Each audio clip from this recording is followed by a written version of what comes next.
Puji nama Tuhan, keluarga GPDIL Sadai Magelang. Kita dapat bertemu kembali di Renungan 79. Mari terus mengalami pertumbuhan dengan Tuhan di 365 hari yang mengubahkan hidup Anda. Baik, puji nama Tuhan, Bapak Ibu Saudara, saat ini kita akan kembali belajar merenungkan kebenaran firman Tuhan yang pada saat ini terdapat di dalam Yohanes pasalnya yang keempat, di ayatnya yang ke-48.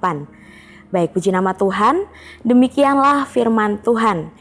Yesus berkata kepadanya, "Jika kamu tidak melihat tanda dan mujizat, kamu tidak percaya." Pada saat ini saya akan memberikan judul renungan kebenaran firman Tuhan, yaitu tanpa syarat. Bapak Ibu yang dikasihi oleh Tuhan, di dalam Yohanes pasal yang keempat di ayat yang ke-48, di sini adalah pelayanan Yesus pada saat Yesus berada di Galilea. Dan peristiwa ini terjadi di Kana, Galilea, tempat di mana Yesus melakukan mujizatnya yang pertama. Di sini menceritakan bagaimana Yesus bertemu dengan perempuan Samaria yang tinggal di Samaria dan tinggal 2 hari di kota Syikar. Pada saat itu banyak orang yang mulai percaya kepada Yesus dengan melihat mujizat yang dilakukan oleh Yesus. Kita dapat melihat bahwa di dalam konteks ayat ini Yesus berbicara kepada seorang pegawai istana yang datang kepadanya karena anaknya sedang sakit keras dan mendekati kematian. Namun di sini pegawai itu memohon kepada Yesus bahwa agar datang ke rumahnya untuk menyembuhkan anaknya. Namun Yesus memberikan tanggapan terhadap peristiwa ini, bagaimana kondisi hati pada saat itu, yaitu mencari tanda dan mujizat untuk bisa percaya. Yesus menyampaikan hal ini sebagai teguran bagi setiap kita bahwa orang yang hanya mengandalkan tanda dan mujizat sebagai dasar kepercayaan mereka itu adalah bukan iman yang murni. Namun di sini Yesus ingin menunjukkan bahwa iman yang sejati tidak harus didasarkan pada melihat tanda-tanda ajaib, tetapi juga percaya pada siapa yang melakukan kebenarannya. Di dalam ayat ini, Yesus juga ingin menegur bagi setiap kehidupan kita bahwa kita tidak hanya percaya bahwa kita hanya melihat mujizat atau melihat tanda-tanda yang telah Tuhan berikan bagi setiap kehidupan kita. Dan Yesus menyampaikan bahwa kepercayaan itu bergantung bukan pada fisik, bukan apa yang dilihat, bukan apa yang ada yang dalam jasmani, namun pada iman yang kita miliki, yaitu iman kepada Yesus. Kalau kita melihat bersama-sama Bapak Ibu Saudara yang dikasihi oleh Tuhan, di dalam Yohanes pasal yang keempat ayat yang ke-48 ini, Yesus menegur kepercayaan orang-orang yang percaya kepada Tuhan tapi dengan syarat. Ketika Yesus berkata, "Jika kamu tidak melihat tanda dan mujizat, kamu tidak percaya." Di sini Yesus sedang mengkritik bagaimana pola pikir banyak orang pada saat zaman itu. Banyak sekali yang mudah terpercaya kepada Yesus, apalagi pada saat melihat tanda-tanda mujizat yang dilakukan oleh Yesus. Tanda-tanda keajaiban yang dilakukan, mereka dapat percaya. Namun orang-orang itu seringkali tidak datang kepada Yesus karena mereka percaya bahwa Yesus itu Mesias karena melakukan mujizat, karena melakukan tanda-tanda ajaib, bukan karena Yesus itu menyelamatkan kehidupan mereka.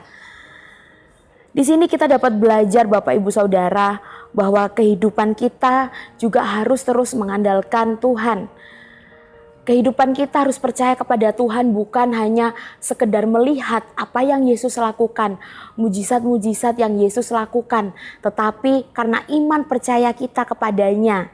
Di sini kita juga dapat belajar bahwa kita tidak datang kepada hadirat Tuhan untuk hanya kita dapat merasakan tanda-tandanya, dapat merasakan mujizatnya, untuk memenuhi atau memuaskan setiap isi hati kita. Lalu kita juga dapat belajar bahwa iman yang bergantung pada tanda-tanda dan mujizat itu adalah iman yang dangkal dan tidak tahan uji. Iman yang semacam ini Bapak Ibu Saudara, kita dapat melihat bahwa ini mudah goyah. Ketika keadaan mungkin tidak berjalan sesuai yang kita harapkan atau tidak berjalan sesuai dengan rencana kita, maka mujizat itu tidak akan terjadi bagi setiap kehidupan kita, atau mujizat itu tidak terjadi sesuai dengan keinginan kita. Banyak orang yang pada hari-hari ini juga datang kepada Tuhan ketika mungkin setiap orang membutuhkan pertolongan, hanya membutuhkan kuasa Tuhan, mengharapkan mujizat yang terjadi bagi setiap kehidupan orang tersebut. Namun ketika kita memiliki iman yang sejati, bukankah tentang apa yang kita dapatkan dari Tuhan, melainkan tentang siapa Tuhan itu di dalam setiap kehidupan kita. Kita dapat merenungkan Bapak Ibu Saudara, bagaimana apakah kita hanya datang kepada Tuhan ketika kita mengharapkan mujizat, atau apakah iman kita hanya bergantung pada hal-hal yang kita lihat saja. Tuhan menginginkan bahwa iman yang tulus dan percaya kepadanya bukan karena tanda, tetapi mengenal siapa pemilik kehidupan kita yang sesungguhnya, siapa pribadi yang menolong kehidupan kita. Kita dapat melihat di dalam Yohanes pasal yang keempat, di dalam Yohanes pasal yang keempat, di ayat yang ke-49 sampai yang ke-50, di sana kita melihat iman yang sejati, bagaimana percaya kepada kebenaran firman Tuhan. Pegawai istana yang kita lihat itu sebenarnya memiliki respon yang benar terhadap imannya. Meskipun Yesus menegur dari pegawai istana tersebut, tetapi pegawai istana tersebut tidak menyerah. Dia tetap meminta dengan penuh iman, "Tuhan, datanglah sebelum anakku mati." Di dalam ayatnya yang ke-49. Dan ini menunjukkan bahwa pegawai istana benar-benar percaya Yesus sanggup menyembuhkan anaknya. Lalu Yesus berkata kepada pegawai istana tersebut di ayatnya yang ke-50. Di sana berkata, "Pergilah, anakmu hidup." Yang luar biasa Bapak Ibu Saudara adalah pegawai istana ini percaya pada perkataan Yesus tanpa perlu melihat tanda-tandanya secara langsung. Pegawai istana pulang dengan keyakinan penuh bahwa Yesus telah menyembuhkan anaknya tanpa rasa ragu, tanpa rasa khawatir. Pegawai istana ini pulang dengan penuh sukacita. Dan iman orang yang percaya kepada firman Tuhan itu adalah iman yang sejati, bukan tentang melihat tanda-tanda secara fisik, tanda-tanda yang dapat kita lihat, tetapi tentang percaya kepada kebenaran firman Tuhan. Pegawai istana ini tidak memerlukan bukti secara fisik, tetapi dia percaya, dia yakin kepada apa yang Yesus katakan dan berpegang teguh kepada kebenaran firman Tuhan. Iman yang seperti ini Bapak Ibu Saudara, kita dapat belajar bersama-sama. Inilah iman yang dapat menyenangkan hati Tuhan. Tidak hanya Tuhan yang disenangkan, tetapi kehidupan kita, orang-orang yang di sekitar kita itu juga disenangkan. Iman yang belum percaya atau sebelum melihat tanda-tanda mujizat itu adalah iman yang tidak berasal dari Tuhan. Iman yang berasal hanya dari diri sendiri. Apakah kita memiliki iman yang percaya kepada firman Tuhan? Meskipun kita belum melihat hasilnya, apakah kita berani berjalan dengan keyakinan pada janji-janjinya? Bahkan ketika kita belum melihat buktinya secara nyata, kita dapat melihat Bapak Ibu Saudara bahwa iman inilah dapat menghasilkan kesaksian dan keluarga yang diberkati. Kita dapat melihat di dalam Yohanes pasal yang keempat, di ayatnya yang ke-51 sampai 53. Di sana dijelaskan bahwa mujizat itu terjadi karena iman. Ketika pegawai istana itu sedang dalam perjalanan pulang, para hambanya datang untuk menyampaikan kabar baik bahwa anaknya telah sembuh. Dan mereka mengonfirmasi bahwa anaknya itu mulai sembuh sesuai apa yang dikatakan oleh Yesus kepada pegawai istana, bahwa anakmu sudah hidup.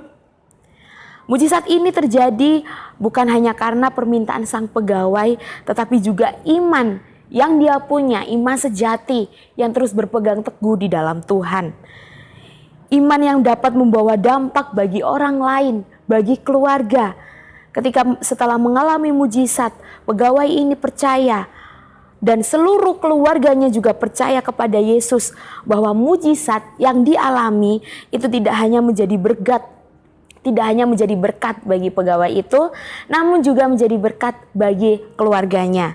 Dan iman yang sejati inilah Bapak Ibu Saudara yang membawa dampak bagi setiap kehidupan kita, bahwa kita benar-benar mengalami perjumpaan dengan Yesus dan percaya kepadanya bahwa iman itu dapat mempengaruhi kehidupan orang lain.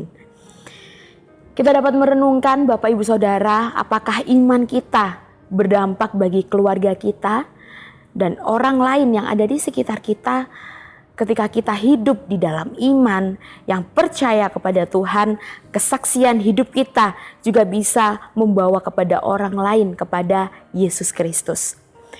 Di akhir renungan pada saat ini Bapak Ibu Saudara, saya ingin mengatakan bahwa melalui Yohanes pasal yang keempat, di ayatnya yang ke-48 ini, kita diingatkan bahwa Tuhan itu tidak menginginkan iman yang bergantung kepada tanda-tanda dan mujizat saja. Tetapi Allah mencari iman yang tulus, yang percaya kepada firman-Nya tanpa perlu melihat bukti secara langsung. Tuhan menginginkan setiap kehidupan kita, memanggil kita untuk memiliki iman yang dewasa, yang berpegang kepada janji-janjinya, bahkan ketika kita belum melihat hasilnya. Mari kita merenungkan, apakah kita hanya percaya ketika kita melihat mujizat, ataukah kita memiliki iman yang percaya kepada Tuhan sepenuhnya, terlepas dari apa yang kita miliki?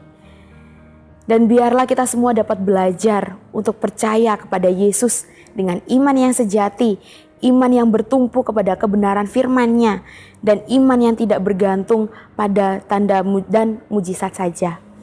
Puji nama Tuhan Bapak Ibu Saudara, terima kasih telah mengikuti Renungan 79 dan kiranya dapat menjadi berkat bagi kita semua. Dan bagi Bapak Ibu Saudara yang ingin didoakan untuk pokok doa tertentu atau mungkin menceritakan kesaksian baik mujizat kesembuhan, pemulihan masalah keluarga, dapat disalurkan melalui chat WhatsApp di nomor 081 327 420 088. Puji nama Tuhan, kita akan mengakhiri renungan pada saat ini dengan bersatu di dalam doa. Mari kita berdoa. Terima kasih Bapa yang baik, mengucap syukur kepadamu atas setiap kasih setiamu dalam kehidupan kami. Kami telah belajar bersama-sama mengenai kebenaran firman-Mu, bagaimana kami harus hidup dengan memiliki iman yang sejati, iman yang tidak hanya melihat tanda-tanda dan mujizat, tetapi kami ingin selalu percaya bahwa memang Engkaulah Allah, Juru Selamat kami yang menolong bagi setiap kehidupan kami. Mampukan kami Tuhan, dan Roh Kudus-Mu lah yang dapat menguatkan setiap kehidupan kami. Terus ajari kami agar kami dapat mengerti apa yang ingin Kau katakan, apa yang menjadi kehendak-Mu bagi setiap kehidupan kami. Ya Tuhan, tolong keluarga GPDI El Shaddai Magelang mengasihi dan menuruti firman-Mu. Terima kasih karena Bapa dan Engkau mengasihi keluarga GPDI El Shaddai dan datang serta diam bersama-sama dengan keluarga GPDI El Shaddai Magelang. Terima kasih Bapa yang baik, mengucap syukur. Kami menyerahkan setiap kehidupan kami di dalam tangan-Mu. Kami percaya hanya di dalam nama-Mu. Kami telah berdoa dan mengucap syukur. Haleluya. Amin.